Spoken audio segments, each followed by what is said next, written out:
Bueno, buenas tardes para todos. Buenas tardes para todos. Buenas tardes. Muchas gracias por asistir a la convocatoria que hicimos con mucho cariño para este momento de celebración. Un momento de celebración que, que vino aparejado de mucho trabajo, mucho compromiso, retos, desafíos para lograr esto, lograr un libro. Tal vez para muchos un libro más, pero para nosotros, para el grupo que nos congregamos en este libro, durante todo el proceso, desde nuestro jefe editor, Daniel Urquijo, mis palabras de profundo agradecimiento por el compromiso, la rigurosidad en el trabajo y su paciencia y el acompañamiento incondicional en cada uno de los pasos dados para la consecución de esto que hoy se materializa como Corea del Sur en el contexto global. Un libro que nos honra. Estoy sentada aquí al lado con Catherine, con la doctora Catherine, porque nos permite reactivar la colección de pensamiento global que materializa el resultado o que materializa las metas que el doctor Edgar Vieira Posada, director en el Centro de Pensamiento Global y hacedor de todas nuestras ideas hechas en el libro. Agradecimientos muy especiales para todos. Hemos tenido, los investigadores que formamos parte de este libro, la fortuna de contar con un maravilloso equipo de trabajo, caras visibles, caras no visibles, pero todos, completamente todos, unidos para la constitución final de este libro que hoy se materializa. Agradecido por la presencia de ustedes, profesores, autoridades de la universidad, profesores, colegas también, nuestros profesionales, ¿verdad? También en la universidad, agradecidos por la atención que tienen, por el espacio y el tiempo que nos brindan, ¿no? Para escuchar lo que nosotros traemos con este libro, que buscamos, que logramos y que estamos compartiendo. Bien, dicho esto, vamos ok, compartamos la presentación del lanzamiento oficial. Primero vamos a empezar el video, vamos a poner nuestro video para entrar, ok, para que entremos en ambiente de lo que nos reúne hoy, que es una cultura completamente distinta, enriquecida, afortunada, todos nosotros de conocerla. Adelante.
Ahora entonces, como me dijo mi jefe editor, entremos en materia.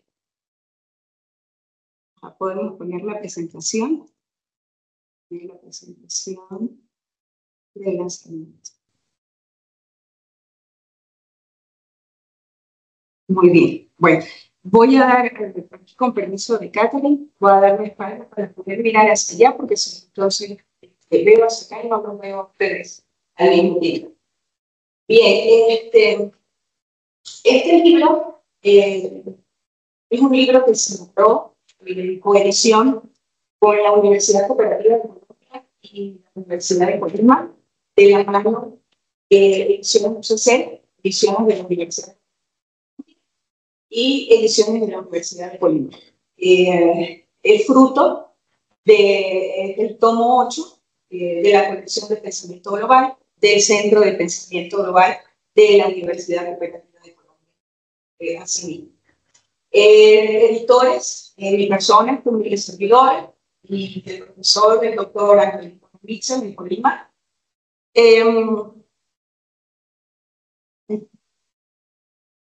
Por favor, la siguiente. Bueno, acerca del proyecto editorial, luego de comprender esa necesaria convivencia de Corea del Sur como un país que busca la promoción de la riqueza, la igualdad, la justicia, sociedades justas, sociedades pacíficas, responsables e inclusivas, pero frente a los grandes desafíos que Corea del Sur enfrenta, como los dilemas del programa nuclear norcoreano, los baby bombs y el socio internacional adecuado para la Gran Corea, un grupo de investigadores de 11 universidades en América Latina, países como Argentina, Colombia, México, Venezuela y en Corea del Sur, nos reunimos para dar respuesta a la posición de Corea en el contexto global del siglo XXI. Para ello seguimos una serie de pasos. Adelante. Esa serie de pasos que seguimos implicó construir, obviamente, un objetivo. El objetivo era analizar Corea del Sur en el contexto global del siglo XXI, pero teníamos un gran desafío frente a este proyecto editorial, o frente a este libro. Era cómo unir de todas las posiciones metodológicas, conceptuales, trayectorias académicas, experiencia, todo aquel bagaje que cada uno de nosotros de manera individual desarrolla a lo largo de su trayectoria académica. Cómo unir todas esas perspectivas tan diferentes o tan múltiples, diversas, dentro de un mismo libro. Entonces, acordamos, bueno, que el libro se iba a guiar bajo una metodología proyectiva. Eso implicaba que todo el conjunto de técnicas, de enfoques teóricos o metodológicos que tuviera cada uno de los investigadores, pues iba a poder ser utilizado en las diferentes áreas que iban a ser asimismo desarrolladas dentro del libro. Por ello, el campo disciplinar de este libro no se congrega en uno solo. Tratamos de unir entonces los campos disciplinares sobre los cuales desarrollan actividades cada uno de los actores, de los autores, que forman parte de este libro. La economía, la relaciones internacionales y la antropología.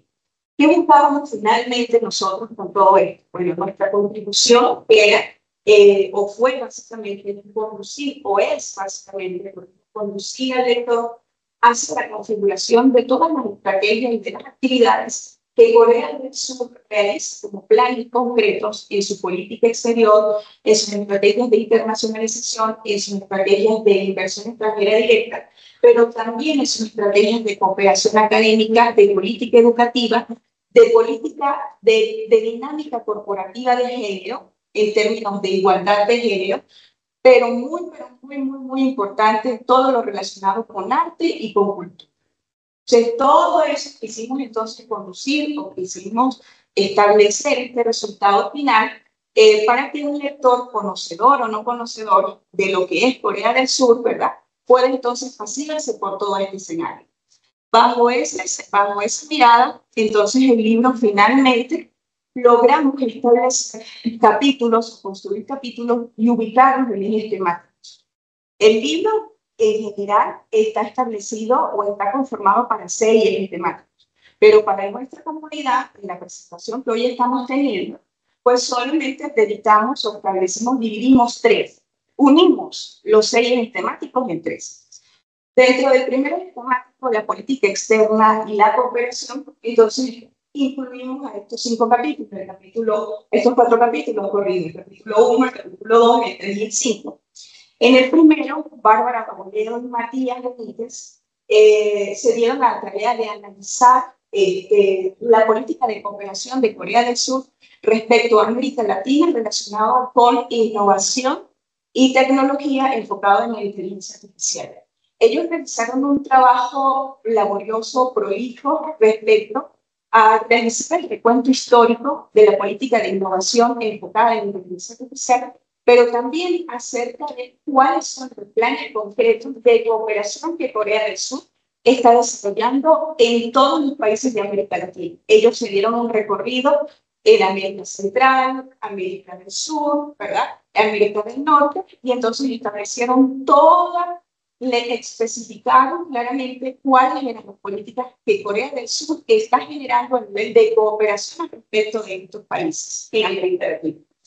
En el capítulo 2, un capítulo muy afortunado, porque Carla Noemí nos habla o analiza la política de cooperación educativa o la política de educación que Corea del Sur está generando bajo programas de transferencia a los países que forman parte de la Alianza del Pacífico. A Colombia, muy importante, a México, a Chile, ¿verdad? Ecuador, con políticas educativas enmarcadas en la Fundación Corea. Fundación Corea, Korea Foundation, es un programa universitario de licenciatura, pero también de estudios avanzados a nivel post-licenciatura, que se enmarca entonces en formar a nuevas generaciones de latinoamericanos para conocer acerca de la realidad de Corea, pero también acerca de su historia. Hoy con nosotros, por ejemplo, nos acompaña el profesor Juan Felipe. Él es encargado dentro de esa fundación en México, a partir de esta política educativa que define Carla Noemí, y habla acerca de temas de corporaciones coreanas, ¿verdad? Bajo enfoques teóricos, de desarrollo, de crecimiento, pero también de política industrial. Bien, en el tercer capítulo, esta humilde servidora, entonces empezó a mirar las políticas públicas enfocadas en la innovación, pero para el desarrollo de los mercados financieros. Y la transferencia de tecnología que Corea, o de infraestructura y tecnología digital, que Corea del Sur está realizando para su área más cercana, que es el sureste del Asia. Entonces, en ese capítulo los llevo acerca de, primero, la organización de la política pública de innovación desde la década de 1960 hasta el 2022 y cuál ha sido el trayecto del gobierno coreano para establecer toda una estructura que permita generar o que permitió generar o construir infraestructura digital para las finanzas. Entendido eso, pasé entonces hacia otro nivel y era el nivel cómo se logra o cómo se evidencia el uso de esa política en la realidad de países como Uzbekistán, Kirguistán, Laos, Brunei del Islam, Filipinas, etc. Entonces, empecé a captar, ¿verdad? Y a especificar claramente, identificar todas las políticas de innovación que han generado transferencia de tecnología afortunada, que no solamente ha servido para crear un puente digital para mejorar el acceso a los sistemas de pago dentro del mercado monetario, sino que además ha tendido a resolver problemas para la seguridad de transferencias de flujos de fondos de origen desconocido o de origen ilícito. Ese resultado no era un resultado inicial que se había planteado en este trabajo, pero descubrí dentro del proceso de investigación que la política pública coreana de transferencia de tecnología no solamente ha establecido infraestructura digital en estos países, sino también ha ayudado a resolver este tipo de problemas dentro del mercado monetario. El profesor Licona, nuestro editor dentro del libro, en el capítulo 5, analizó las relaciones comerciales bilaterales, muy interesante entre México y Corea del Sur, pero fundamentado, ¿verdad?, en el resultado de las relaciones diplomáticas que tienen ambos países. Es decir, cómo los resultados del comercio internacional derivan de los acuerdos firmados por los gobiernos de Corea del Sur y el gobierno de México en los mecanismos de entendimiento, complementariedad y protección recíproca a las inversiones en ambos países. Avanzamos también sobre estrategias de inversión y redes empresariales. En este caso, aquí, Lee Barry, un gran amigo surcoreano, desde su visión de consumo colaborativo, ¿verdad? Consumo colaborativo, economía azul, economía verde, pero también desde la estrategia de empresas sociales para utilizar los recursos ociosos dentro de nuestra realidad.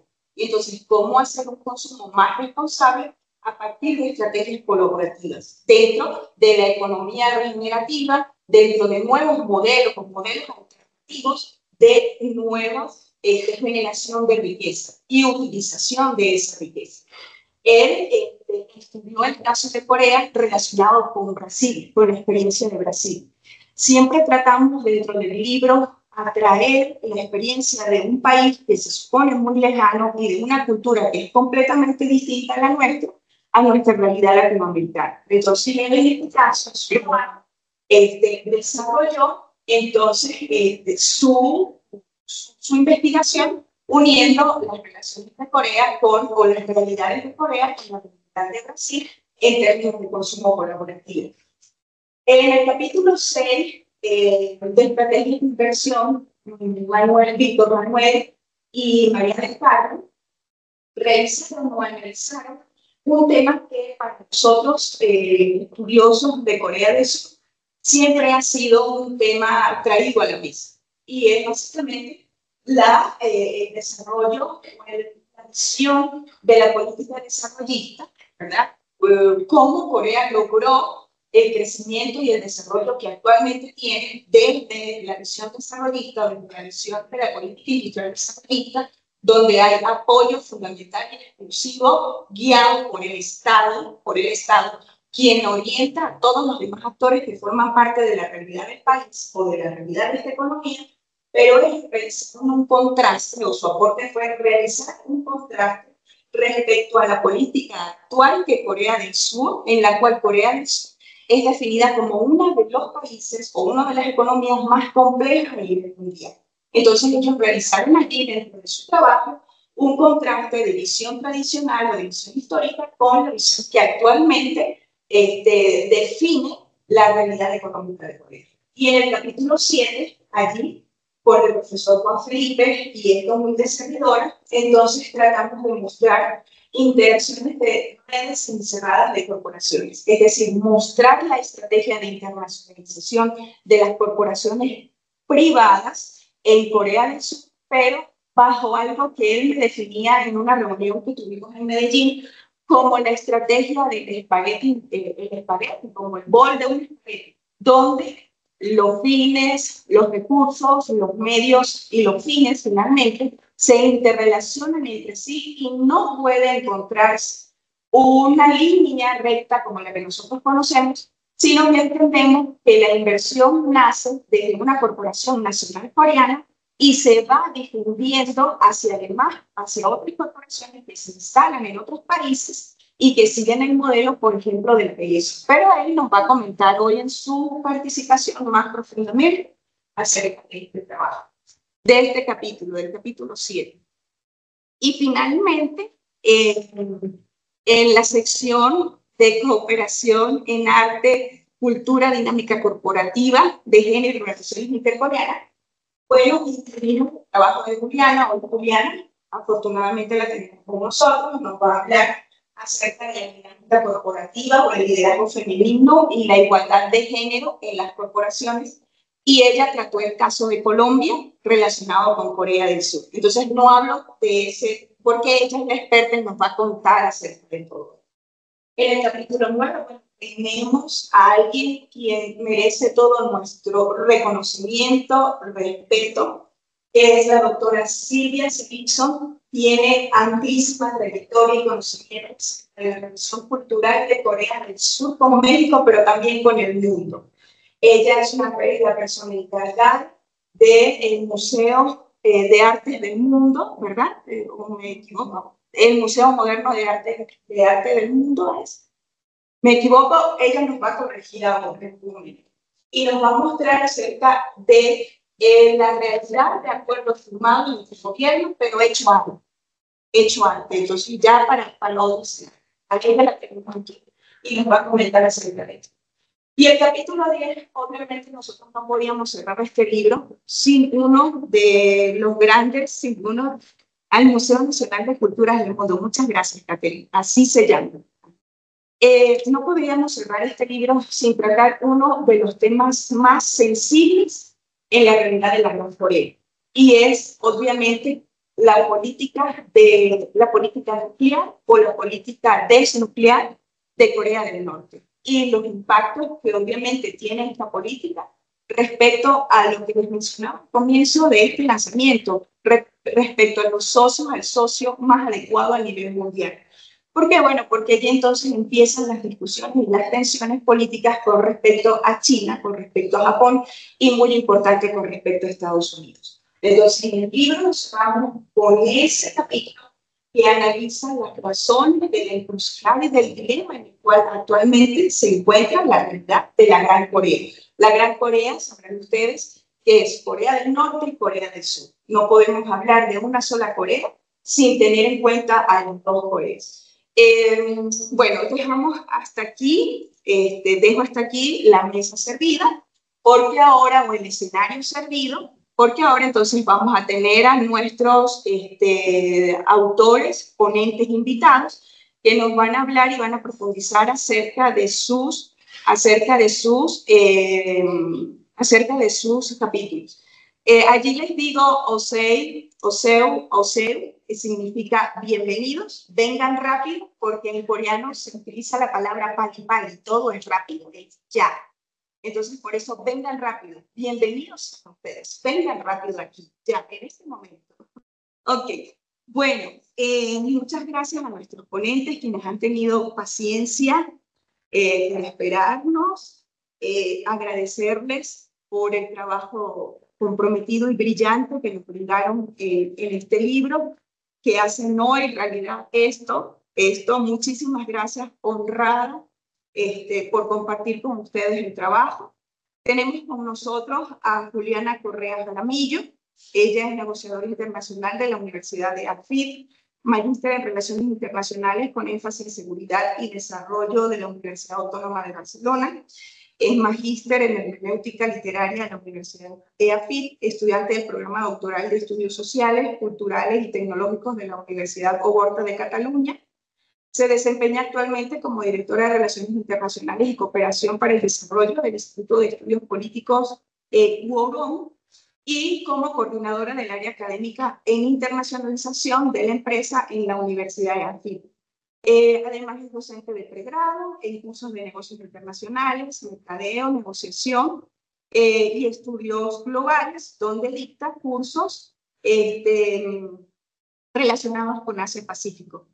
Es obviamente diseñadora activa de programas educativos y material didáctico para la educación virtual en diversas instituciones de educación superior de Colombia, y sus líneas de investigación son seguridad internacional, conflictos internacionales, representación de la mujer en culturas asiáticas y africanas, liderazgo femenino en instituciones internacionales. Silvia Selickson es antropóloga social, investigadora y curadora de culturas del este de Asia en el Museo Nacional de Culturas del Mundo desde 1986 hasta la fecha. Es antropóloga social, tiene licenciatura en la Escuela Nacional de Antropología e Historia, con maestría y doctorado en investigaciones, en amplias investigaciones, vastas investigaciones antropológicas de la Universidad Nacional Autónoma de México. Es investigadora y curadora de artes del este de Asia en el Museo Nacional de Culturas del Mundo de la Ciudad de México. Está a cargo de las salas permanentes de exposición temporal de China, Japón y Corea. Ha publicado, bueno, un gran número de obras relacionadas con cultura, arte prehispánico, religiones comparadas, arte budista, comercio ultramarítimo entre Asia, Europa y América Latina, y es miembro activo de la Sociedad Mexicana de Estudios de la Región. Sus líneas de investigación están relacionadas con las evidencias arqueológicas e identidad cultural de Corea, el chamanismo coreano, arqueología y antropología de las religiones, historia de Corea y ideología neoconfuciana. Juan Felipe López Jaimes es doctor en Relaciones Internacionales de la Universidad de Sussex, maestro en Estudios Internacionales de la Universidad de Yonsei y licenciado en Relaciones Internacionales de la Universidad Autónoma de México. Es investigador activo del Centro Regional de Investigaciones Multidisciplinares de la Universidad Autónoma de México y hasta el 2003 del Centro de Estudios de Asia y África y en el Colegio de México. Tiene amplísima experiencia en temas de investigación como Corea, cooperación internacional para el desarrollo, relación de Asia-Pacífico y América Latina, economía política comparada en el noreste de Asia, economía política del desarrollo en Corea y corporaciones transnacionales en Asia-Pacífico. Y finalmente, nuestro coeditor, Ángel Icona-Miche, doctor en Relaciones Internacionales Transpacíficas por la Universidad de Colima, profesor de la Facultad de Economía y Centros de Estudios de Investigaciones sobre la Cuenca del Pacífico en la Universidad de Colima. Es miembro del Sistema Nacional de Investigadores. Tiene en su trayectoria de manera individual y de coautoría más de 6 libros publicados, alrededor de 36 capítulos de libro, 47 artículos de investigación y más de 100 publicaciones relacionadas con Corea del Sur. Todos estos temas o todas estas investigaciones han estado relacionadas con el crecimiento económico, el comercio, investigación y desarrollo, política y ciencia y tecnología, competitividad, nuevas tecnologías y puertos, así como también enfocada en áreas geográficas como el caso de México, Corea del Sur, Filipinas, Argentina, Chile, Colombia y Brasil. Bueno, el día de hoy el éxito y la celebración nos acompañen.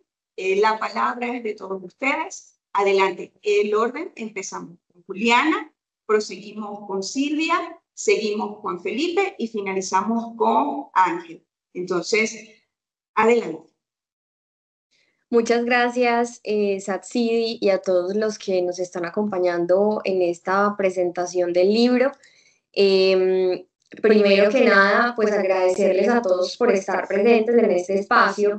Como ya lo mencionó Satsidi, fue un ejercicio de reflexiones, un ejercicio de investigación, resultado de muchos cuestionamientos, de muchas preguntas que nos hicimos los autores frente a los diversos temas relacionados con Corea del Sur.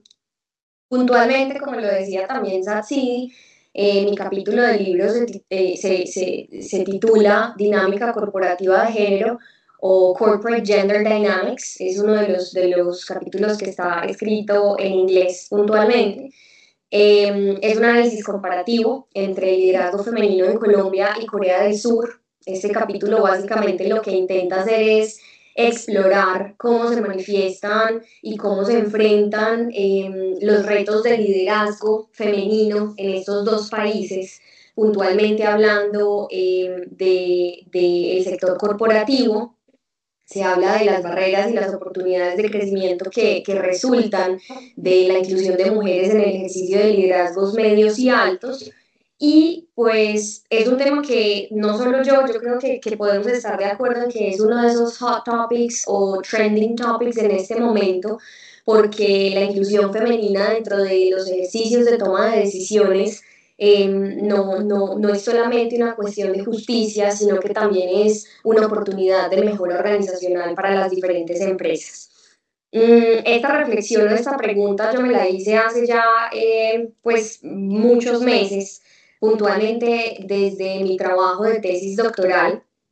Como lo mencionó Satsidi, yo soy candidata a doctora en estudios culturales y sociales y me ha intrigado mucho cuál es ese rol, cuál es ese papel en el liderazgo femenino dentro de instituciones internacionales, dentro de empresas, dentro de diferentes ejercicios o estructuras de toma de decisión. Yo creo que en la mayoría de temas, siempre que hacemos un análisis comparativo con Corea del Sur entre los países latinoamericanos y este mercado desarrollado, nos encontramos con que tenemos oportunidad de crecimiento, tenemos oportunidades de mejora, somos nosotros los países latinoamericanos los que podemos aprender de muchos de los proyectos o resultados que ha tenido Corea del Sur en su crecimiento y en su madurez. Sin embargo, el tema del liderazgo femenino resulta siendo uno de esos temas distintos. Con lo que yo me voy a encontrar a medida que voy haciendo esta investigación es que efectivamente es Colombia quien puede enseñarle mucho de oportunidades de inclusión femenina en esas estructuras de liderazgo y de toma de decisiones a Corea del Sur. Entonces, para comenzar, una breve introducción sobre el objetivo de este capítulo. Yo les decía hace un momento, pues lo que quería hacer era comparar ese desarrollo del liderazgo femenino en los sectores corporativos de Colombia y Corea del Sur, dos contextos que conocemos son enteramente distintos en el espacio cultural, con desafíos que en algunos temas son similares, pero que básicamente pues vienen o parten desde unos orígenes muy diferentes. ¿Por qué es relevante esta pregunta? Pues sabemos que el liderazgo inclusivo tiene naturalmente un impacto directo en la competitividad de una empresa. En la competitividad de una empresa cuando lo hablamos desde el sector corporativo o en la competitividad de una nación cuando lo hablamos desde el sector de las políticas públicas o en el sector de la toma de decisiones frente a una nación.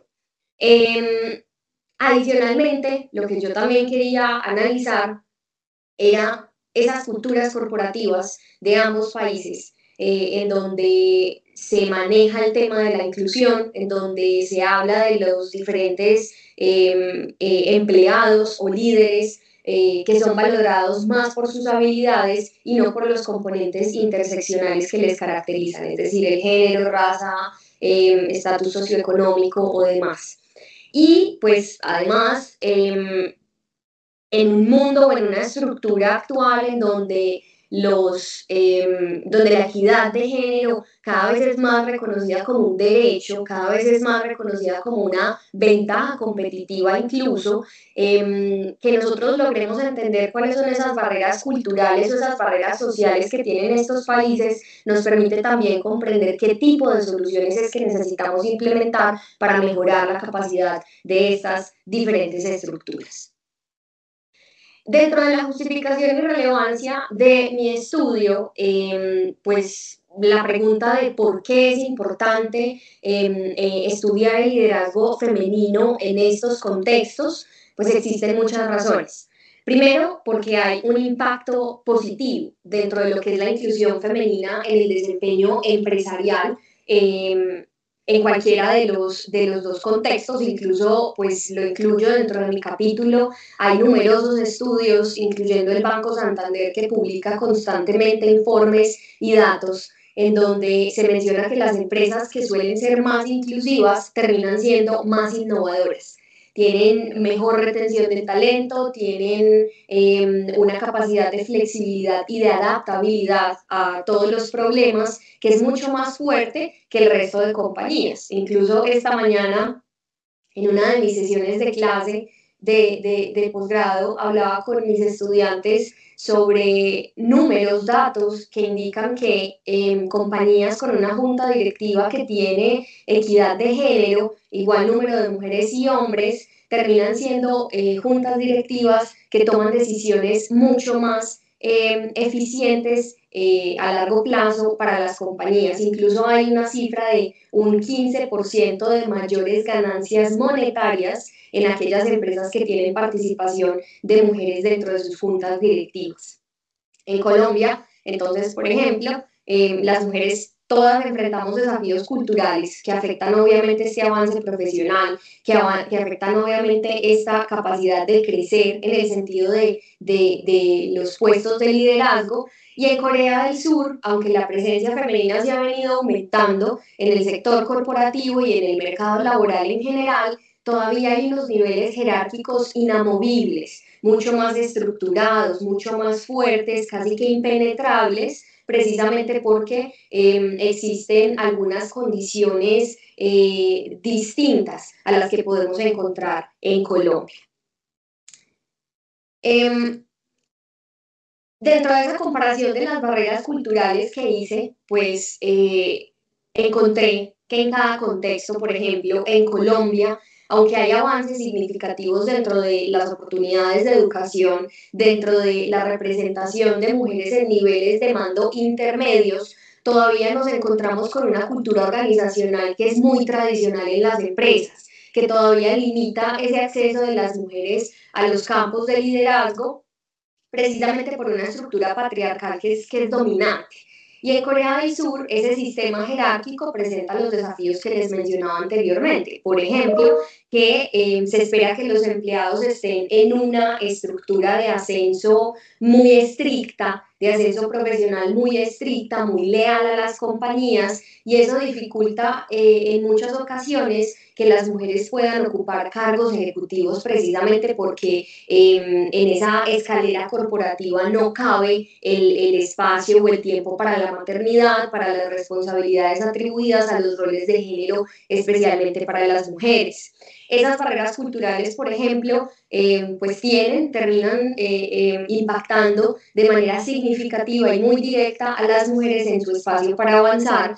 Y es importante entender que si no hay un cambio dentro de esta mentalidad, es una estructura cultural, pero si no existe ese cambio, el crecimiento inclusivo va a estar completamente limitado. Y más adelante pues les mencionaré un par de cifras que lo demuestran. ¿Cuáles son algunas de esas políticas y prácticas corporativas que se han implementado en ambos países para poder promover el liderazgo femenino? En Corea del Sur existen algunas políticas públicas, también existen políticas privadas que tienen las mismas empresas que permiten apoyar a la mujer en su desarrollo profesional. Pero el impacto de estas políticas se observa principalmente es en las empresas o en los conglomerados grandes, en aquellas empresas que han tenido un proceso de internacionalización temprano, en donde es más fácil implementar estos programas. Hay una preocupación latente que nace de este estudio que hice puntualmente frente a Corea, y es con los últimos gobiernos que han tomado posesión del país, y es que ha habido una narrativa completamente en contra de las cuotas de género en los diferentes espacios de representación, tanto política como corporativa. Entonces hay una especie de retroceso, un par de pasos atrás que dieron las estructuras de toma de decisiones en Corea del Sur en los últimos 10 años. Y por otro lado, en Colombia encontramos que, aunque existen políticas de inclusión, son muy latentes, pero tienden a ser recientes, apenas de los últimos gobiernos, y en muchos casos depende también de la iniciativa que pueda tener una empresa de adoptarla o no. Es decir, muchas veces no es ni siquiera un impacto estructural, sino que varía de una organización a otra, dependiendo de su corporate social responsibility, dependiendo mucho de la cuota de género que quieran apoyar, dependiendo de la diversidad, de la industria y demás. Entonces, el punto clave aquí en esta discusión es que aunque Corea del Sur parece estar más avanzada en términos de las políticas públicas que favorecen efectivamente esa inclusión femenina, en Colombia se ha venido creciendo mucho más rápido, aunque es mucho más reciente esa toma de decisiones de inclusión de la mujer en el sector corporativo. Algunos datos rápidos sobre el liderazgo femenino entre Colombia y Corea que también presento en el capítulo. La participación femenina en altos cargos, en Colombia solamente el 15% de las mujeres alcanzan roles de alta dirección en sectores corporativos. En Corea del Sur, por el contrario, pues a nivel ejecutivo las mujeres solamente representan el 10% en grandes conglomerados. y aquí no estamos hablando de roles de alta dirección ni siquiera, solo en roles de mandos medios o medio alto. Entonces ahí radica uno de los componentes que les mencionaba al principio, una oportunidad de mejora que tiene el país asiático frente a las experiencias colombianas. Segundo, el impacto de las políticas inclusivas. Las empresas que implementan estas políticas de igualdad de género, se observa un aumento del 20% de la retención del talento y adicional a eso una mejor innovación organizacional, lo que hablábamos ahorita de la multiplicidad de representaciones dentro de una junta directiva que puede incluso tener impactos positivos frente al crecimiento financiero de una empresa. Vemos también el índice de equidad de género corporativo. Es importante analizar básicamente porque aquí exploramos el concepto del techo de cristal. Recordemos rápidamente, el techo de cristal es una barrera invisible pero muy muy real que naturalmente le impide a las mujeres alcanzar posiciones de liderazgo a pesar de tener cualificaciones, a pesar de tener las habilidades, de tener la experiencia, y se debe a factores o culturales, como lo he expresado anteriormente, estructurales, sociales o las condiciones puntuales que limitan el acceso de las mujeres a estas jerarquías corporativas y organizacionales. Para Colombia, entonces, se reporta avances en esa inclusión en los niveles intermedios, pero el techo de cristal sigue presente, especialmente para mujeres que tengan también el componente de la maternidad. Y en Corea del Sur, las grandes empresas aplican estas políticas avanzadas, pero la jerarquía corporativa no permite el avance, especialmente también en las estructuras de las chaebols que están presentes en el mundo empresarial surcoreano. Hay iniciativas de capacitación, básicamente en Colombia se han creado y se han gestado programas de formación liderados por el gobierno y las grandes empresas para montar a mujeres en puestos de liderazgo, capacitarlas y potenciar esas habilidades. En Colombia, las iniciativas de capacitación tienen un foco en la representación de niveles medios y en la educación inclusiva. Nada menos hace un par de meses tuvimos la presencia y el apoyo del Banco Mundial capacitando a mujeres en procesos de negociaciones corporativas con grandes negocios en diferentes industrias, y fue una experiencia muy interesante. ¿Qué hallazgos clave puedo mencionar de este capítulo? Pues en general nos encontramos con que las empresas de ambos países, cuando llega el momento de hacer una especie de implementación de esas políticas inclusivas, han tenido resultados positivos en términos innovativos, en términos financieros, en términos de crecimiento. Y ese patrón se repite en los dos países, pero todavía existe el problema universal, ese techo de cristal, esas paredes de cristal, incluso el abismo de cristal, en donde las mujeres son sometidas a ciertas condiciones limitantes dependiendo de su género y no de sus capacidades, no de lo que pueden alcanzar. Hago un par de recomendaciones dentro del capítulo. Con base en estos hallazgos, propongo algunas recomendaciones que considero cruciales para mejorar la inclusión femenina en los sectores corporativos de ambos países. Incluso hay un espectro de replicabilidad para cualquier país que tenga un proceso de crecimiento similar al de Colombia o al de Corea del Sur.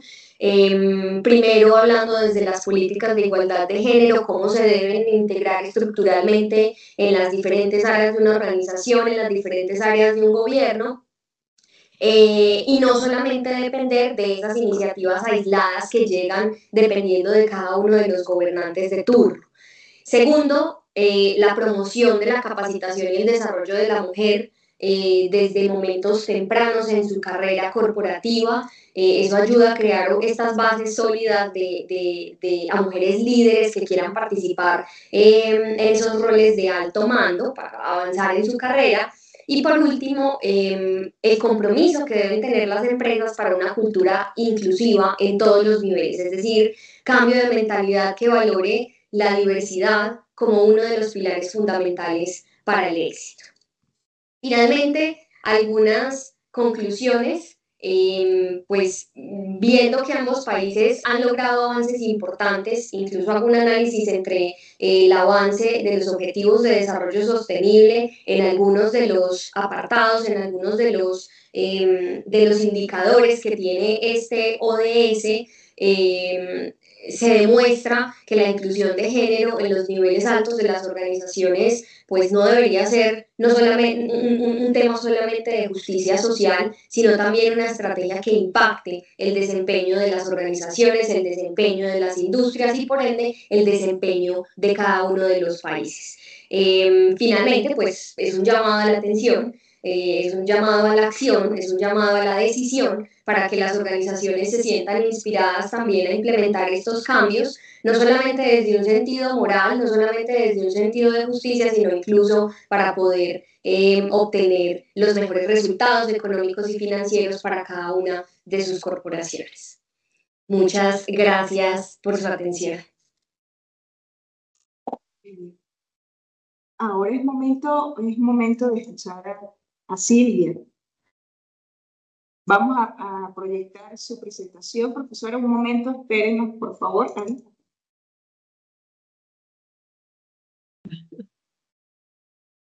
Bueno, buenas tardes. Agradezco ante todo la oportunidad que me dan de participar en este libro importante y compartir con ustedes el papel que el Museo Nacional de las Culturas del Mundo del INA aquí en la Ciudad de México ha contribuido a dar a conocer la cultura coreana en México. El libro, capítulo que yo redacté,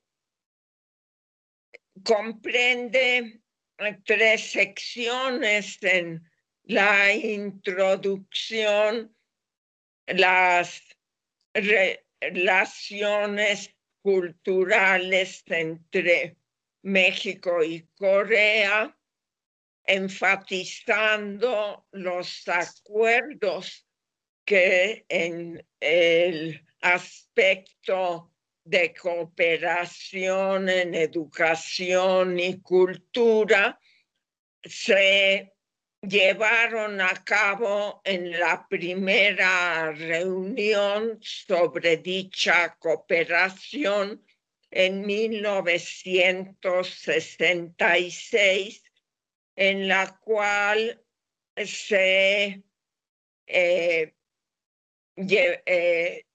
realizó el programa de actividades para los 2 años siguientes en un proyecto que incluía, entre otros, la instalación de una sala permanente dedicada a la cultura coreana en el museo. Sí, si me pasa las siguientes, son unas escenas del museo. Es un edificio colonial decretado Monumento Nacional en 1930. La siguiente, por favor. Bueno, el museo realiza muchos programas educativos, no solo exhibiciones, sino también talleres, ciclos de conferencias. La siguiente, por favor. Entre las innovaciones que se proponen son dar una visión más contemporánea también de estas culturas representadas en el museo, más de 23. La siguiente, por favor. Y desde luego el museo como un sitio de debate y de mostrar con una mirada respetuosa la diversidad existente. La siguiente, por favor. El museo cuenta con un promedio anual, bueno, ya se ha incrementado a raíz de después de la pandemia, podemos decir que el promedio ya es de más de 500,000 visitantes entre escolares de primaria y secundaria, estudiantes universitarios y un porcentaje, en porcentaje, mexicanos y extranjeros que nos visitan también. La siguiente, por favor. En la sala de Corea, después de pláticas y viajes a Corea, a partir de 1997, se concretó el proyecto de montar la sala permanente en el museo, que se inauguró en el año 2000, contando entonces con la participación del Museo Folclórico de Corea y de museógrafos de la Escuela de Arte de Corea, que se encargaron de la primera instalación.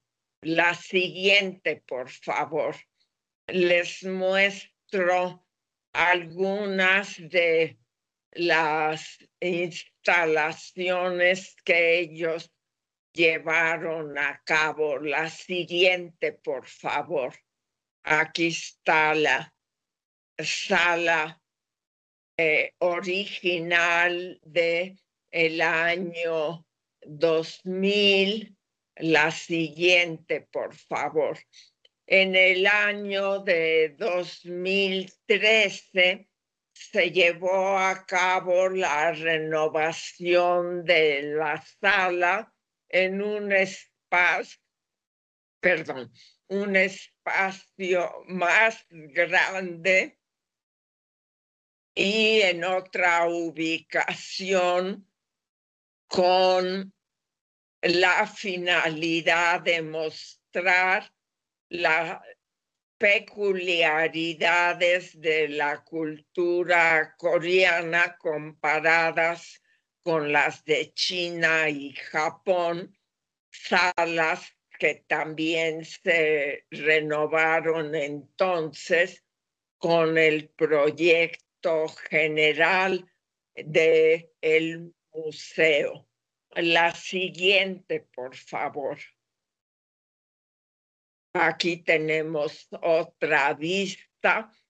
La sala se amplió gracias a la donación de más piezas de la Fundación Corea, el Centro Cultural Coreano en México, que nos permitió ampliar en esta primera renovación la sala.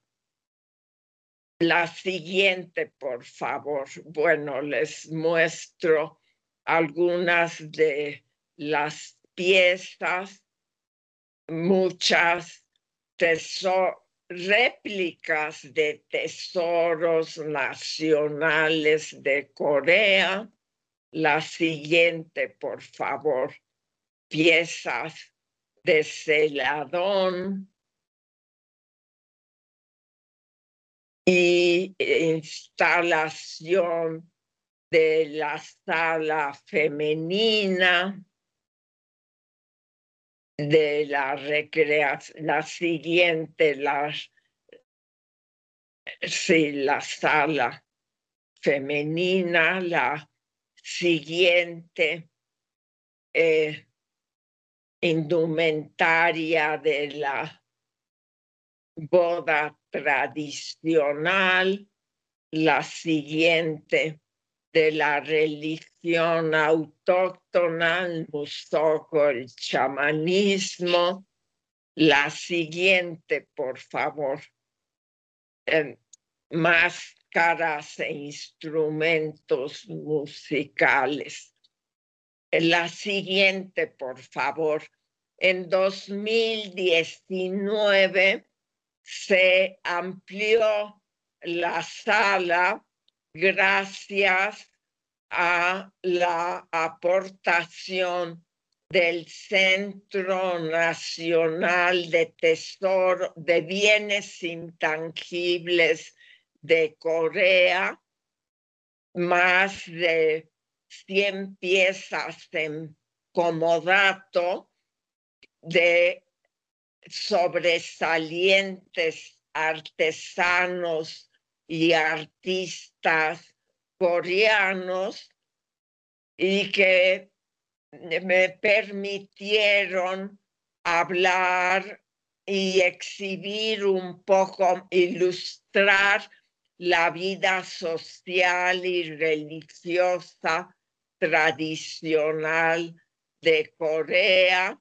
con la colaboración, como siempre, del apoyo generoso de la Fundación Corea, de la Embajada y del Centro Cultural de la República de Corea. La siguiente, por favor. Les muestro algunas escenas de estas piezas que realzan más la cultura coreana y que desde luego, siendo la siguiente, por favor, el museo, el sitio idóneo para mostrar, la siguiente y última, para mostrar la cultura coreana. Por ello consideré que el tema dentro del contexto global de Corea del Sur era importante incluir el papel que desempeña el museo en la difusión de la cultura coreana en el público de México. Gracias por su atención.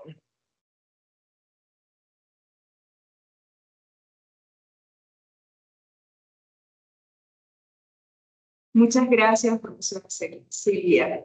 A continuación, bueno, profesor Juan Felipe. Ok, bueno, pues antes que nada quiero agradecer a Satsidi, Serpa y a Ángel Icona por haberme invitado a participar en esto, y también a Satsidi por haber aceptado escribir este capítulo junto conmigo, porque, bueno, como saben, ya se dan cuenta, tenemos intereses académicos en común, y creo que además de pues ya hemos logrado desarrollar otros proyectos que han llevado a buen puerto. Entonces, por eso, por la confianza y bueno, el trabajo arduo que Satsidi ha puesto a todos estos proyectos, quiero agradecerle de manera especial. Y bueno, pues este texto que escribimos en conjunto pues es un proyecto que tiene también ya un rato de haber estado en proceso y nace de un interés por conocer un poco más sobre las empresas transnacionales asiáticas. El proyecto original es un poco más viejo que este libro y tiene que ver con un proyecto de la Academia de Estudios Coreanos, en el cual también la profesora Alejandra Salas Porras pues contribuyó bastante. Y el objetivo de ese entonces, que es el que tratamos de plasmar en este capítulo, fue pues conocer el papel de las redes de empresas coreanas en el proceso de integración económica en Asia-Pacífico. Esta cuestión del proceso de integración de Asia-Pacífico por lo general se ha visto en el contexto de tres niveles. Uno es el estructural o digamos el capitalismo que se ha interpretado con la metáfora esta famosa de los gansos voladores, en donde hay un ganso líder, y en la metáfora del caso de Asia es Japón, que cuando llega a un punto de madurez alguna de sus industrias, las empresas de esa industria tienden a exportar el capital e invertir en economías con un grado digamos, anterior o con una estructura económica anterior a la que había alcanzado ya Japón. Y así sucesivamente iban cuando Corea o Taiwán llegaban a esos puntos, ese capital seguía su camino hacia otras economías con estadios de industrialización anteriores y así. Entonces, una manera de interpretar la integración económica en Asia-Pacífico, pues es esta. Otra es la actividad o el activismo del Estado en diferentes modalidades, pero finalmente una intervención del Estado en la economía, tanto para promover sus propias empresas de exportación como para admitir el capital extranjero. Entonces ahí pues varían las combinaciones y los grados de apertura, pero bueno, aquí esta es clave para explicar las razones de la formación de empresas, primero nacionales y luego empresas que se internacionalizan, y más recientemente, pues, procesos de integración más formal con la negociación y firma, establecimiento de acuerdos comerciales o tratados comerciales, como quieran. Entonces, sin embargo, este fenómeno es mucho más reciente, pero generalmente los procesos de integración económica regional, pues más bien se explicaban con el primer nivel que les comento o con el último, que es la presencia, la actividad de empresas asiáticas que se internacionalizaban mediante la inversión extranjera desde una, digamos, estrategia de posicionarse en mercados, pero sobre todo de explotar algunas economías para establecer plataformas de exportación de sus propias empresas, ¿no? Pero esto es más bien no tanto un fenómeno estructural capitalista, sino una decisión estratégica por parte de las empresas. Entonces, lo que en este contexto argumentamos en el capítulo es que efectivamente la integración regional en Asia ha sido principalmente por la expansión comercial y de inversiones intrarregionales. La integración regional es una de las más altas. Y pues es llevada a cabo principalmente por empresas japonesas y más recientemente empresas coreanas, y tradicionalmente también por las redes de empresas pequeñas y medianas de origen chino. Entonces, así es como se ha integrado los mercados en el este de Asia. este y sureste de Asia. Sin embargo, esto es el proceso original. Sin embargo, pues lo que ha predominado es la competencia entre redes corporativas semicerradas y predominantemente etnonacionales.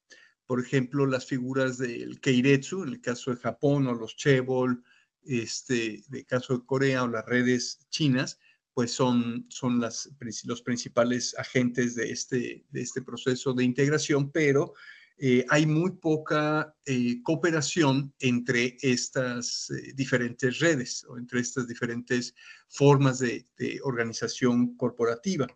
Y en ese sentido, el capítulo lo que argumenta es que en el caso de Corea, la internacionalización de sus empresas lo que hacen es simplemente reproducir la forma de organización de los Chaebol.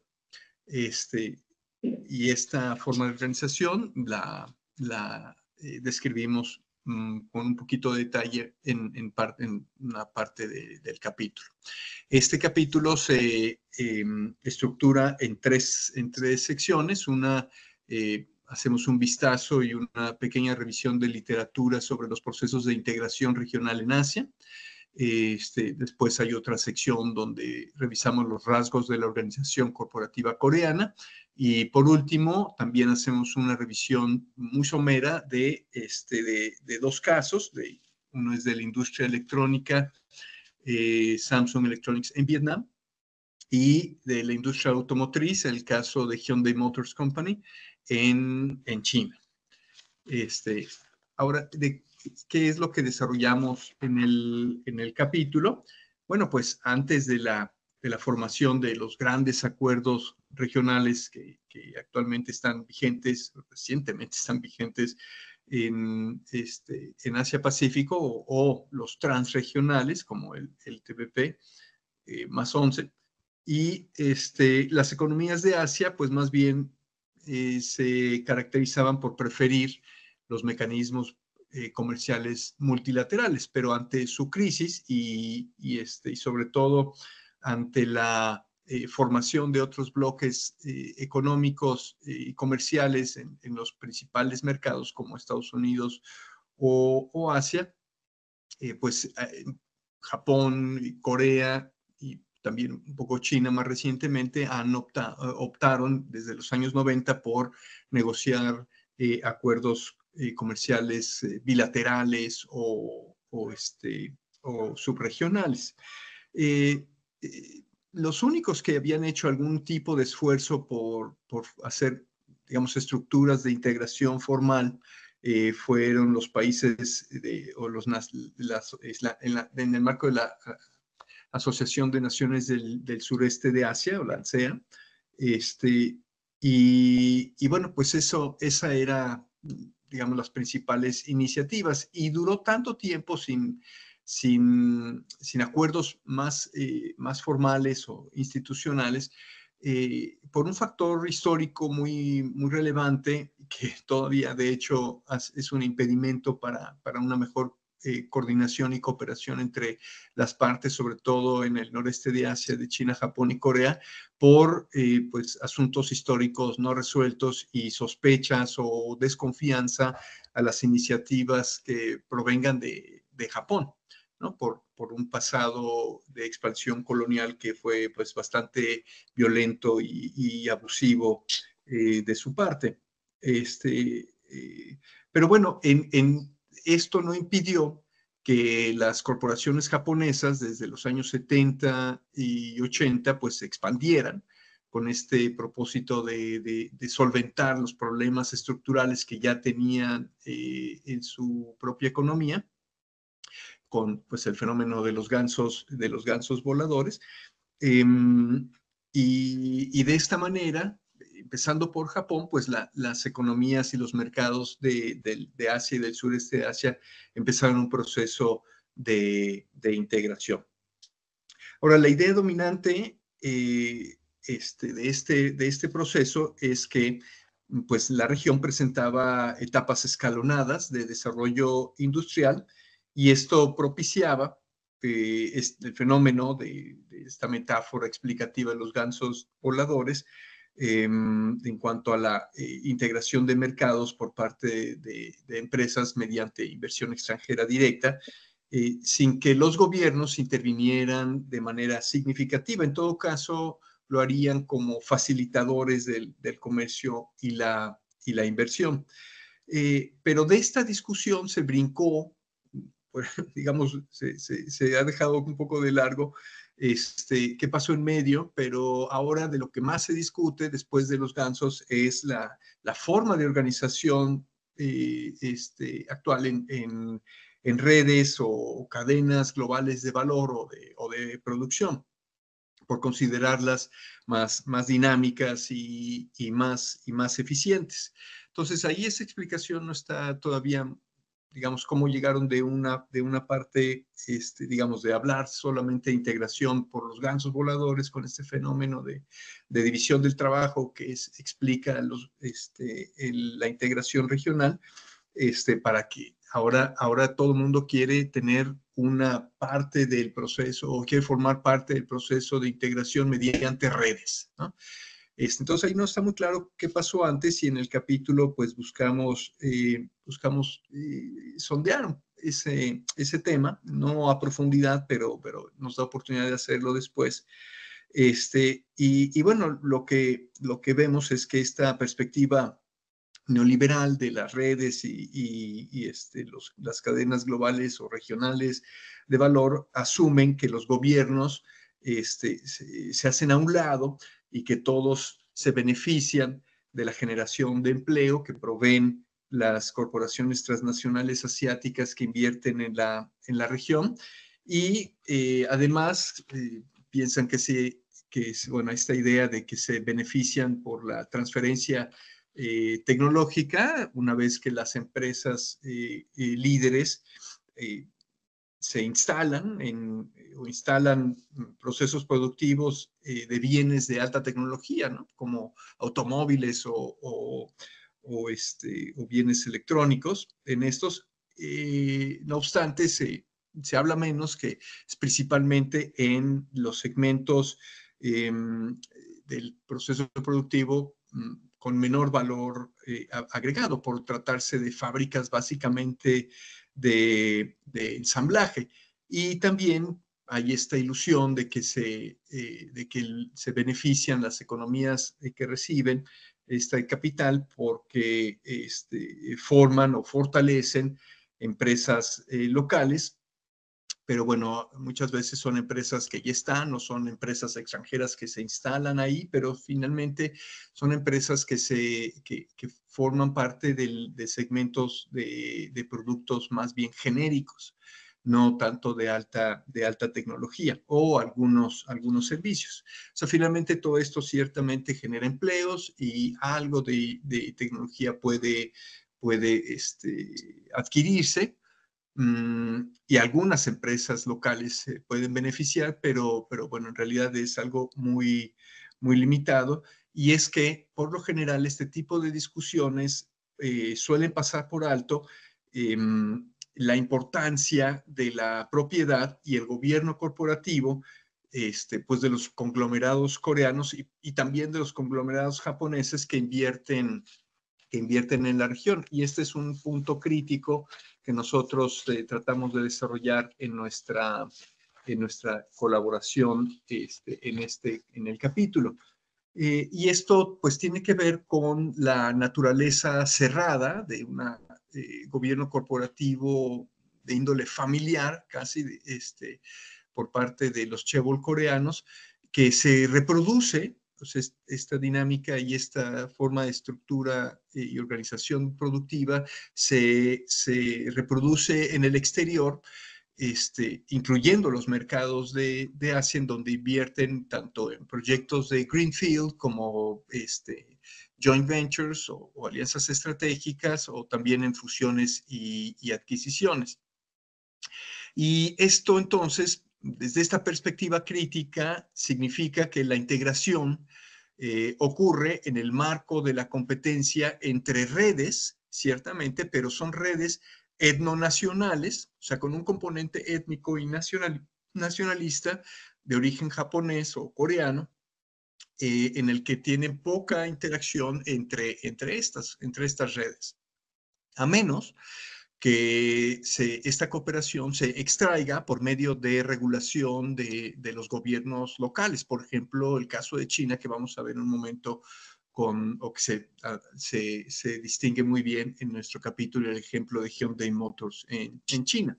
En el caso de Samsung Electronics en Vietnam, lo que vemos es que pues empieza con la presencia de una empresa líder que se establece en este país y traslada sus principales empresas del grupo, pero sobre todo en los primeros niveles, el llamado Tier 1, Tier 2, con propiedad al 100% en la mayoría de las subsidiarias y filiales del grupo Samsung. O bien con empresas 100% coreanas que han tenido ya una larga trayectoria como proveedores de este grupo. Esto es en los niveles 1, 2 y posiblemente en algunos del 3, pero sobre todo en el nivel 1 y 2. Los insumos y los componentes, etcétera, se importan principalmente de Corea por empresas también coreanas y por lo general del mismo grupo Samsung en este ejemplo. Y esto pues es básicamente comercio intragrupo, aunque sea un comercio internacional, pero se hace prácticamente dentro del mismo grupo. Un momento, perdón. Pero, bueno, básicamente los casos que se revisan en el capítulo es de Vietnam, ya habíamos comentado, pues, que es pues prácticamente la corporación, el estilo o la estructura de un chaebol. Es una organización vertical y cerrada en los primeros niveles, o sea, solamente la familia de chaebol. Y en todo caso es horizontal y abierta en los niveles inferiores del proceso productivo, donde participan, pues sí, empresas vietnamitas o de cualquier otro origen. Y como la inversión coreana en Vietnam es principalmente de maquila, de ensamblaje, pues no hay mucha transferencia de tecnología, aunque hace un par de años establecieron un centro de investigación, pero por lo general los centros de investigación y desarrollo que se establecen fuera del territorio coreano, estos son para hacer adecuaciones más bien en las regulaciones locales, no tanto como para hacer ahí las grandes innovaciones tecnológicas del grupo. Pues sí, efectivamente hay generación de empleos, eso ciertamente es algo positivo, pero pues los altos puestos directivos o los altos puestos técnicos normalmente son ocupados solo por personas coreanas. En el caso de Hyundai Motors en China, es un poco diferente, pero principalmente por la política industrial del gobierno chino, que busca la formación de empresas nacionales, para lo cual pues limita la extensión de la propiedad mediante joint ventures, y por ende el control de las empresas extranjeras en su territorio, incluyendo una empresa tan grande como Hyundai Motors. Con las reglas que condicionan la entrada al mercado de empresas coreanas o de prácticamente cualquier otra nacionalidad, se obliga a la empresa inversionista a transferir tecnología y poco a poco utilizar bienes elaborados en el mercado chino por empresas chinas. Y aún así, pues ante aunque Hyundai Motors tradicionalmente ha preferido tener el 100% de la propiedad de sus inversiones, de sus subsidiarias y filiales en el extranjero, pues evidentemente el mercado chino pues podía hacerse alguna excepción de este control absoluto con tal de pues integrarse, ¿no? a este. Y ya pues para concluir, lo que tratamos de decir en nuestro capítulo es que la inversión extranjera directa de los conglomerados coreanos como una forma de internacionalización ocurre en redes etnonacionales, son redes semicerradas que posibilitan la coordinación de la proveeduría y dan certidumbre a sus operaciones. Aun cuando se trata de redes de producción globales o regionales que supuestamente dotan de flexibilidad al proceso productivo, las relaciones son verticales en los primeros niveles, los cuales son sensibles a las innovaciones tecnológicas de esta manera pues permiten desarrollar cierta capacidad para proteger su tecnología y enfrentar así la competencia global de manera más efectiva. Y pues la proveeduría de bienes genéricos en los niveles inferiores de la producción responde más bien a dinámicas de mercado y pues bueno, propicia la participación de empresas locales o empresas no coreanas. Esta estructura corporativa de Corea es similar a la japonesa, y son estructuras que no se prestan mucho a la cooperación entre redes que operan aún en el mercado del sureste de Asia, a menos que ésta se extraiga, como ya les comenté en el caso de China. La cooperación entre el inversionista coreano con el socio chino, pues no es la preferencia de Corea, pero es conveniente para estas empresas.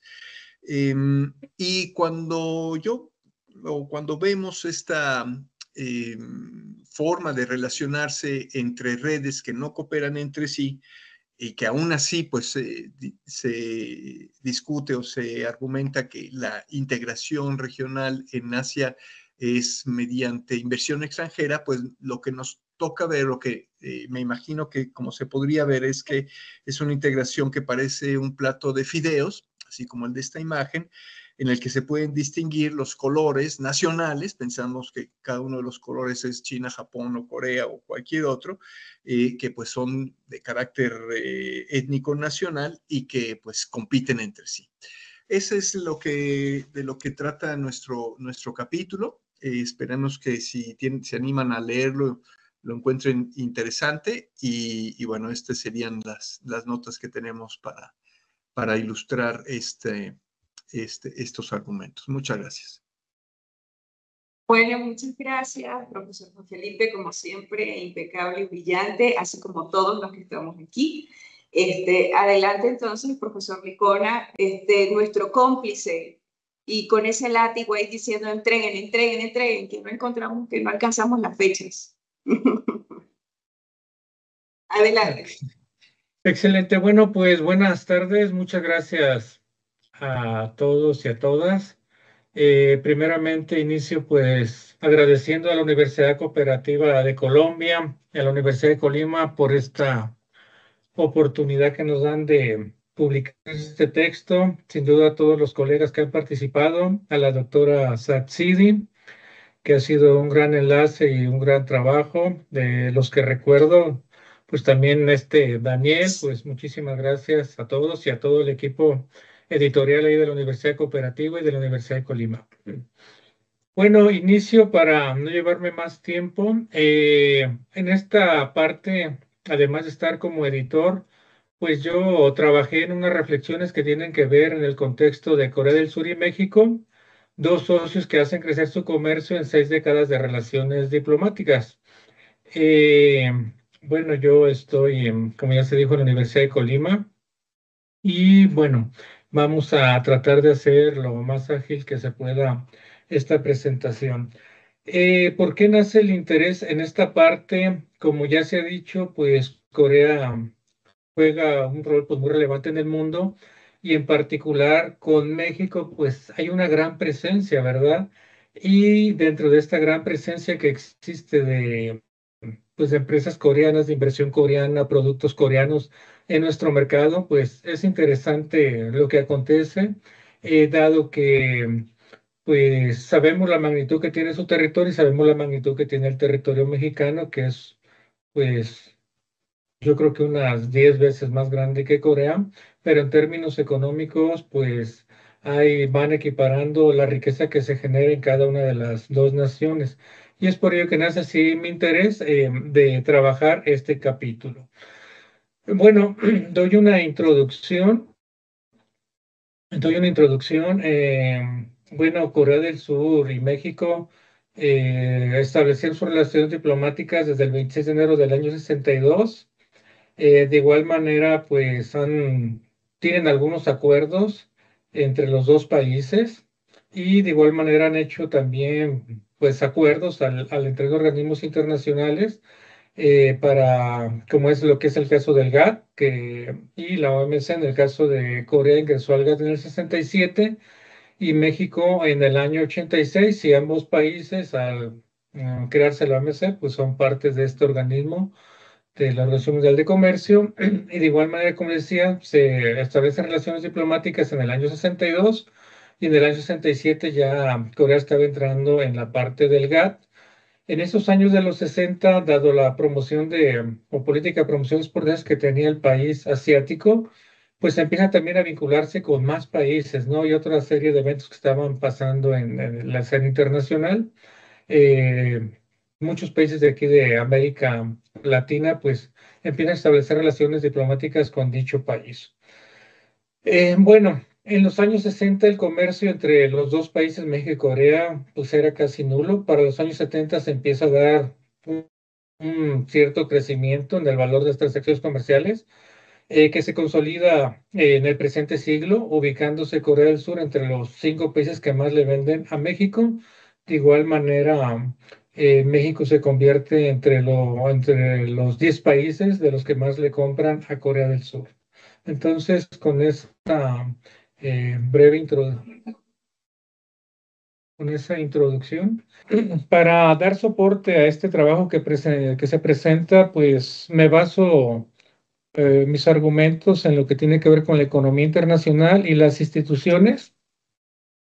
¿Por qué la economía internacional? Porque los planteamientos que indica esta teoría indican que cuando los países, ¿verdad?, empiezan a tener una mayor interacción en lo que es la economía internacional, pues se genera un crecimiento y hace que el valor de los bienes que se están intercambiando, si los que se compran y se venden, tengan un mayor valor, así como se va a dar una integración entre las economías, ¿no? Krugman y entre otros actores han planteado mucho esto, ya autores clásicos que aquí pues, no se mencionan, pero estos de los más nuevos que lo deben de ubicar algunos de los estudiantes que deben de estar por aquí, ¿no? De igual manera, en el lado de las instituciones, el planteamiento de Douglas North, además, pues en este año, si se fijan, el Premio Nobel de Economía se lo dan a gente que trabaja en las instituciones, y cómo esas instituciones, pues se van encargando, ¿verdad?, de proporcionar un entorno de certidumbre a través del diseño de normas y políticas que propician el nacimiento y que fortalecen las empresas que con sus procesos de producción ganan espacio en los mercados locales y globales, ¿no? Y Corea del Sur, como ya se dijo, van ganando posiciones en el contexto internacional a partir de su ingreso al GATT y de igual manera como van consolidándose también a través de la OMC, porque estos organismos lo que promueven es quitar, ahora sí, lo que es aranceles, cuotas al intercambio de productos, ¿no? Es decir, los van reduciendo y en su momento hay que eliminarlos para acabar con ese proteccionismo y exista pues más competencia en los mercados. Bueno, en esta parte también, pues Corea del Sur y México en esa dinámica de crecimiento de ventas y compras con el exterior, tienen, como decimos, políticas de apertura económica y comercial, así como el diseño de normas que han creado por sus instituciones económicas, de igual manera las vinculadas con el comercio para acrecentar sus vínculos multilaterales y de manera bilateral, ¿no? de manera bilateral, pues tienen, ya les hice algunos acuerdos que si hay tiempo los menciono, y de igual manera en la parte multilateral, pues ya tienen una obligación para con todos los países que pertenecen a esos organismos, en concreto al OMC. Desde los años 70 tienen, como les decía, un crecimiento en exportaciones e importaciones, y en la segunda década del siglo XXI Corea del Sur se convierte para México en el cuarto socio comercial, y México se encuentra entre los 20 que más venden y compran productos de la economía de Corea del Sur, como vamos a ver más adelante, ¿no? Bueno, dentro de esta parte de que estamos hablando de su apertura que tienen al comercio, desde Corea del Sur lo hace en los años 60, México lo hace ya más tarde en los años 80, concretamente en el año 86, y con ello las consecuencias que se tienen en la estructura de la industria productiva. Dentro de todo este punto que tenemos, los principales socios comerciales de ambos países son Estados Unidos, China y Japón. Y de igual manera esto también pues contribuye para que se encuentren entre las 15 economías que más exportaciones e importaciones realizan. México se encuentra en exportaciones en el lugar 13 y en importaciones en el lugar 12. Corea del Sur en exportaciones en el 6 y en importaciones en el 8. Del año 71 al 93 hay un crecimiento promedio de las exportaciones de Corea del Sur al mercado mexicano de 55.9%. Ahí habla de cómo ha estado el crecimiento, y de igual manera las importaciones o las compras que hace Corea del Sur a México crecen en 66.1%, de lo que tiene que ver del año 94 al 2021 es en promedio las exportaciones de Corea del Sur a México crecen un 11% y las importaciones un 18.1%. Aquí si vemos estos números que más adelante se presentan en unas gráficas, lo que estamos viendo es de que si bien las exportaciones de Corea al mercado mexicano han llegado y tienen una alta presencia, de igual manera los productos mexicanos cada vez van teniendo más presencia en aquel mercado. Si bien las importaciones tienen un crecimiento más alto al de las exportaciones, en términos del valor que se ha dado, bueno, hay un déficit permanente, ¿verdad?, de lo que compramos y le vendemos a los surcoreanos. Bueno, aquí en esta gráfica, bueno, ¿por qué estoy hablando de los años 70 y hago un corte en 93? Porque México se hace muy atractivo para los países cuando entra en vigencia lo que en su momento se llamaba el Tratado de Libre Comercio de América del Norte, el TELECAN, cuando México firmó un acuerdo con Estados Unidos y Canadá.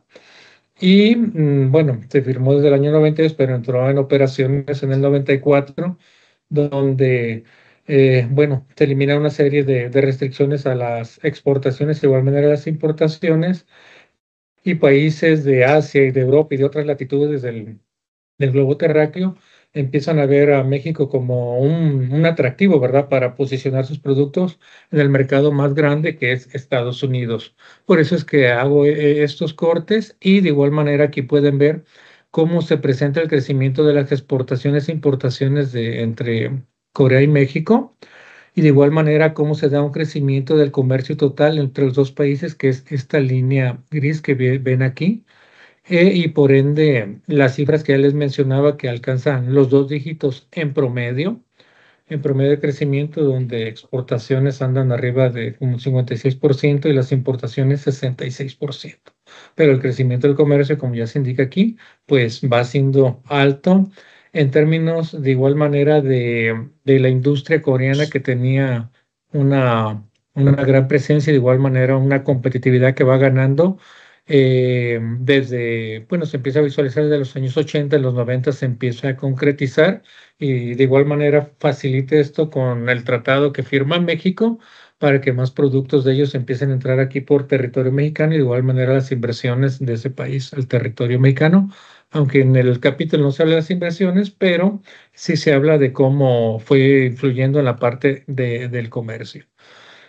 En la parte del 94, los datos que sí se presentan son hasta el 2021 los que tiene el capítulo, pero pues su servidor tiene ya datos hasta el 2023, donde ese crecimiento del comercio sigue al alza en términos de valor y en términos porcentuales. Bueno, ya aquí en esta parte se empieza a estabilizar lo que es el comercio entre los dos países, por eso las tasas de crecimiento, se fijan, no rebasan ese 100% que estaba en los años anteriores, pero sí llegan unos momentos en que está arriba del 60%.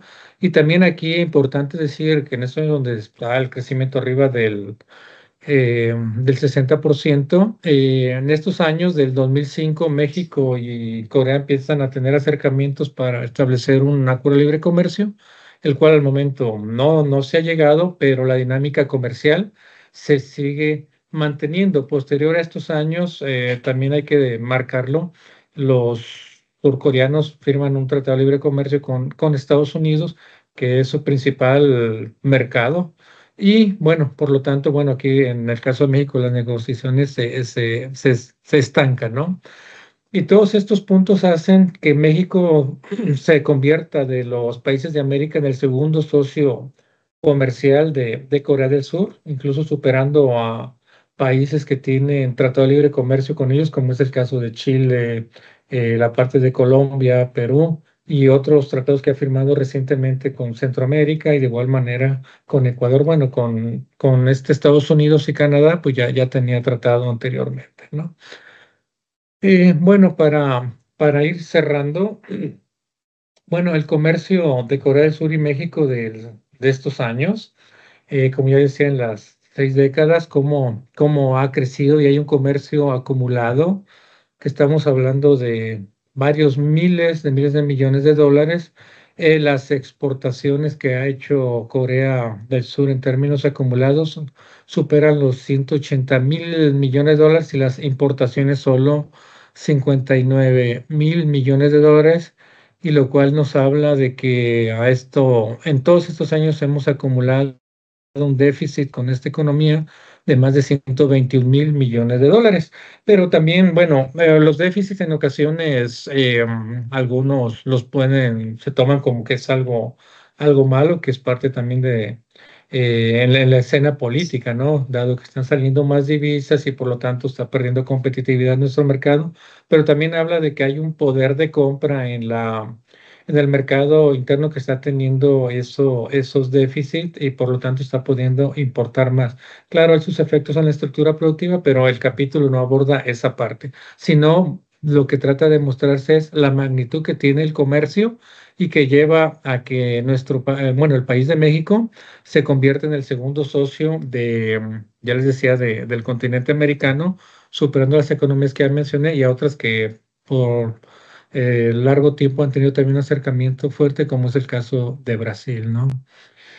Bueno, ya para cerrar, en esta parte, bueno, ambos países, Corea del Sur y México, estimulan la apertura de sus mercados de su ingreso en instituciones internacionales como lo que fue el GATT y la OMC. Ya les dije, eso los fue obligando a ir abriendo sus mercados, ir quitando restricciones a las importaciones a través de los aranceles o impuestos que se cobran, ¿no?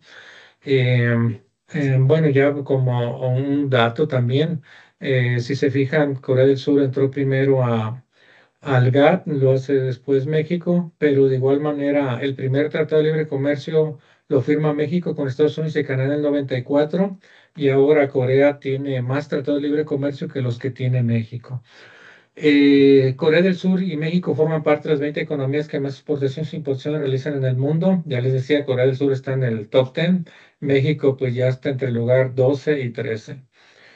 México se ha convertido en un país estratégico para el crecimiento del volumen de comercio de Corea del Sur, porque, bueno, ya los compañeros Juan Felipe y Satsidi hablaban de todas las empresas, cómo se han expandido por el mundo, y México pues también aquí tiene una gran presencia, y esos productos que aquí también se están generando en el terreno mexicano, pues tienen una interacción con los diferentes mercados, y por lo tanto también hacen que el comercio de México pues vaya al alza al contabilizar lo que se exporta e importa con otros mercados, ¿no?